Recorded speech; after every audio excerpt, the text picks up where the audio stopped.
when Devon started pulling from a buried position. The rules were clearly out the window well before Devon entered an illegal king's move.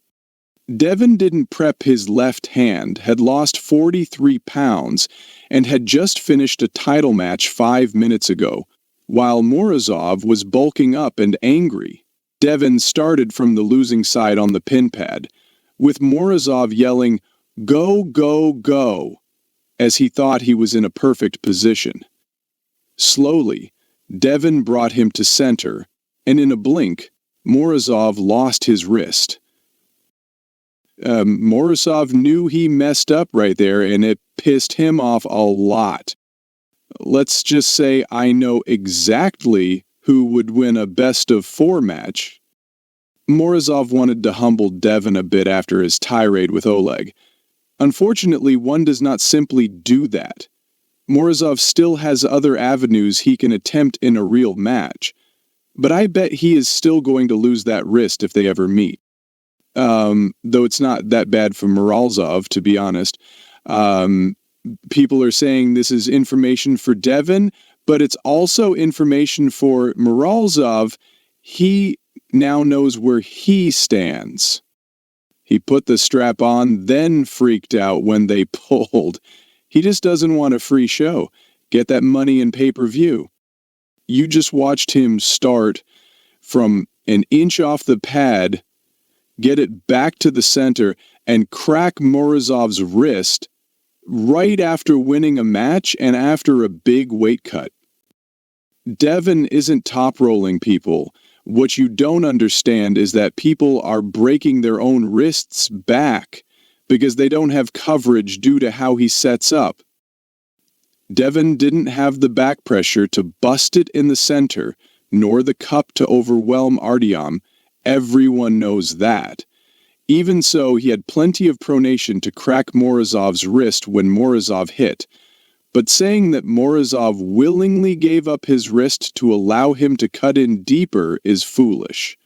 Morozov hit sideways hard, with the intent to pin, and ran into a wall, which caused the immediate buckling of his wrist. He regained it by backing off the pressure and returning to center, where Devon lacked the back pressure to maintain that position on the wrist.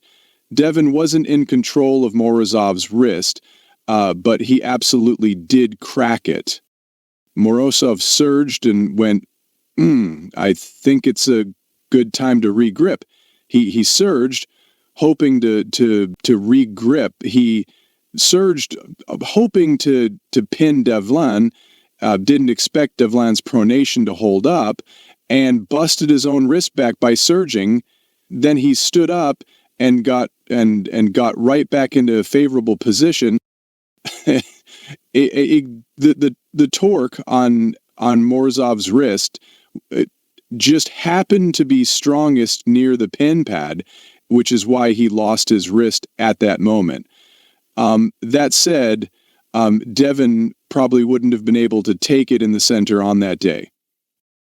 Devon didn't straight up take Morozov's wrist like he did with Hermes, but Morozov's wrist absolutely did crack back while surging to the pin pad, just like Prudnik did. That's what Devon's King's move is about, and here it was successful. It did get cracked, but because it's easier to crack someone's wrist if they're surging sideways. If they're surging sideways, if you just stand up very fast, you can regain your cup. And that's exactly what happened. But the thing is, you regained your cup only because you were both in a neutral position in the center. You basically lost your cup. You were just in the center, not moving. But because he stood up very fast and stayed in the center, it didn't look bent back, but essentially it was lost, since anytime it moved off center, it was getting bent back. To me, Morozov definitely got his wrist cracked. Artyom retreated his arm enough to get his wrist back when his wrist bounced off Devon's arm. It's not impossible if you do it quickly and have enough room to retreat back to center. When you hit an open top roller, the closer they let you get to the pad, the more attack there is on your cup. By returning to the center, you can absolutely get most of your cup back. They started with Devon's hand on the pin pad. That shows how strong Devon is. He brought it from the pin pad back to the center of the table. Obviously, this was a meme pull from both guys, but still impressive, especially seconds after he had just pulled Petrenko. Morozov started with Devon's hand basically on the pin pad, which is also fine, but it completely negates any discussion on the rules. This wasn't supposed to be some official match. They were just screwing around on the table, building hype and satisfying their own curiosity. Neither of them went in thinking it was going to be a properly refereed 6-round super match or anything. First, it was Morozov who decided to go on stage. The attention in the setup was always toward Devon. Everyone watched as Devon was distracted talking to Terzi, so Morozov took Devon's hand from the pad. Morozov's butter wrist started shouting to start the match. I don't understand why Terzi didn't say anything about that disadvantaged position. Afterward, Devon, despite having a disadvantaged position, made the king's move and broke Morozov's wrist, making him look ridiculous. Another thing I don't understand is why Terzi isn't very cordial with Devon. Devon clearly had an inferior position and didn't say anything. Devon tried to defend himself and obviously became serious. It wasn't necessary for Terzi to say those things and treat him that way. Devon is the man. Sometimes he can get a little crazy, but it's not that bad. In MMA, Conor McGregor and John Jones have done worse things, yet Dana White protects them. The most remarkable characteristic of Devon's pronation is the static movement of his entire structure. He doesn't take the opponent's hand. The opponent cracks his own wrist by going sideways. He has never faced a truly smart opponent, except for Michael Todd, who's similar to Devon in style.